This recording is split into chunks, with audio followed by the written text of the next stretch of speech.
Hi, this is Dave from the Tiki Bar Online. We're here at the Chattanooga CHAtweetup 2011 today and talking again with Jon Huber from Crowned Heads. Hello, everybody. And good to see you again, David. Good to see you, John.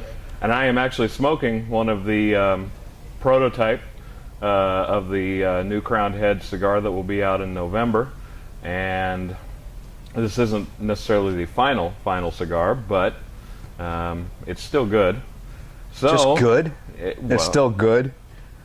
I've only gotten 2 puffs. I want you to just be like in shock and awe, actually. Ooh, oh my God. There you go. Pontificate upon the notes of leather and nutmeg and cinnamon and gunmetal and so on and so forth. Good stuff? Now there you go. That is smooth. That is very smooth. I like it a lot.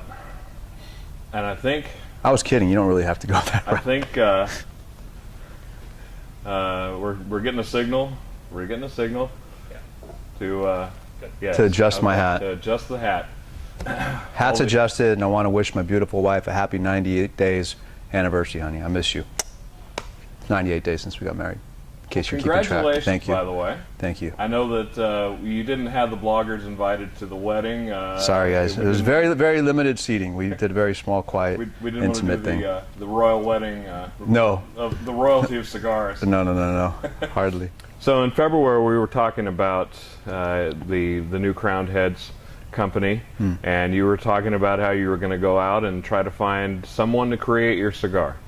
So start us from there. What happened since then? Well, we chose Ernesto Perez Carrillo.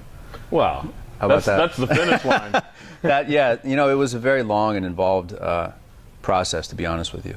And we spent a lot of time really just focusing upon that one aspect of the business because that was going to be the foundation going forward.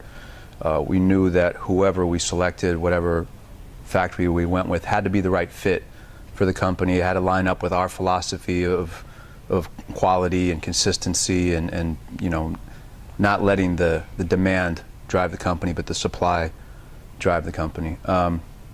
So it's no secret. I mean, we went down in early March, and coincidentally, Ernesto was the first guy we met with. We flew down to Miami, had dinner with him and his son, went back to his office and smoked some cigars. And I remember there's one blend in particular he called 9500, and it really caught my attention. And I went back to the hotel that night and I told my partner, Mike Conder, I said, man, if he can make that cigar, I mean, that's, you know, because at that time I was still kind of like, my only experience with EPC was like the inaugural. And I thought it was a really nice, even, balanced cigar, but it wasn't what I saw for our first release. I wanted something that really just was kind of bold but complex and balanced. So I thought it needed a little bit more kick, and this 9500 had that. So from that point on, we ventured off into Nicaragua, met with a lot of people there, and everybody was very gracious to open the doors to us and give us tours of their factories, and some people made samples for us. And one of the fortunate things of having some sort of a track record in the business is people become interested in doing something with you. So we were very lucky that we kind of had our pick of the litter, I guess, so to speak. Sure. And then after that, we really kind of went back and literally created a rating system for potential manufacturers. Along the same lines as you would rate a cigar for different characteristics, we literally had these white sheets of paper, and we listed everybody and anybody who we would ever hope and dream that would make a cigar for us. And then we had different categories in terms of not just the ratings they were getting or the products that they were getting or price points or any of that. A lot of things came down to, you know, how many other brands are being made there, and trust and integrity was a huge thing as well. I mean, that's a big thing just in my value system in life, period, is just trust, integrity.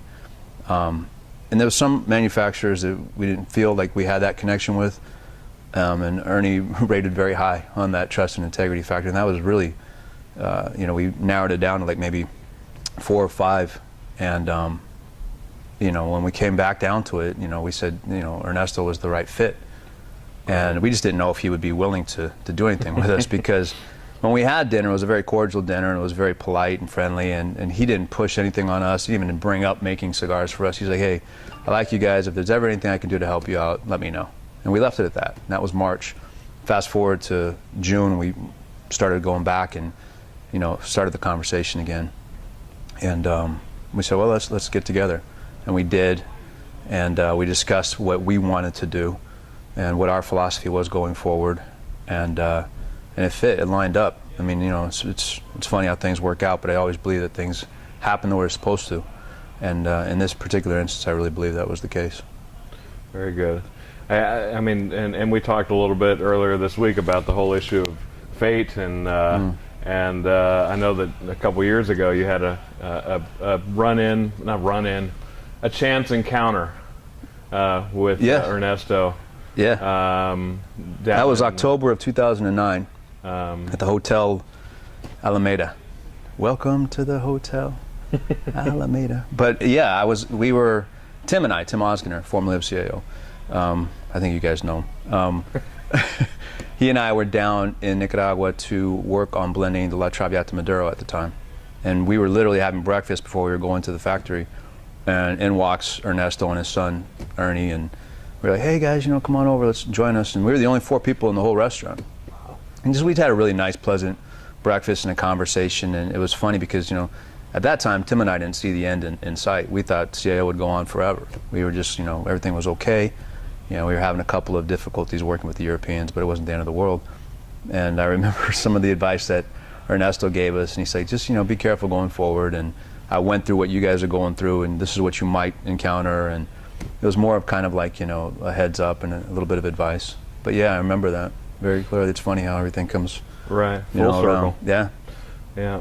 I've got to say, I mean, what, half an inch into this, this thing is very creamy and sweet, and it is excellent flavor. Thank you. And I do believe this is the one that you sent to me as Jefferson, if I'm not mistaken. It may be, actually, you were one of the people that picked the core blend that we based everything off of. It's probably that blend, if that was the one you preferred, but tweaked in a different direction. Yeah. So. And there were a couple. All of them were good, but 2 of them were. One of them I thought was really good. Hey, this could do, you know, a little. If the last third could hold up, you know, you'd be in business with this. And this other one's like, oh, you can go to market with this today, and I will buy a box the first day they hit the shelves. Yeah. We had, you know, just to kind of let you guys in on a little bit of the behind the scenes. We took 4 core blends and we sampled them out to about 15 different people. Some bloggers such as yourself, David, and some friends, associates, and people that are just casual smokers to see how it hit their palate. And really, I think 12 out of 15 picked one particular blend.